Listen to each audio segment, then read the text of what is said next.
प्रत्येकाने काही ना काहीतरी कविता करण्याचा प्रयत्न कधीतरी केला असेल.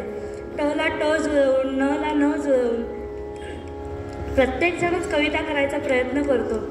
पु ल देशपांडे म्हणतात की मी करून झोपतो हिमालयाची उशी. सगळ्यांनी ऐकलं असेल. त्याप्रमाणे प्रत्येकजण काही ना काहीतरी कविता करण्याचा प्रयत्न करतो, पण आपली काही कविता सफल होत नाही.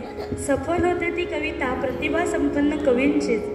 त्यांचे शब्द जणू आपण जशी मुलांना आज्ञा देतो की चला रांगेत येऊन बसा, त्याप्रमाणे सगळे शब्द त्यांचे रांगेत येऊन बसतात आणि जणू ते येताना स्वरही घेऊन येतात. तसंच या पुढचं गाणं चित्रपट आहे चांदणे शिंपी ते जाशी. गाणं गायलंय अनुराधाताईंनी आणि आपल्याकडे गीत सादर करते कीर्ती. हे चांदणे फुलांनी शिंपी तर रात्र आली.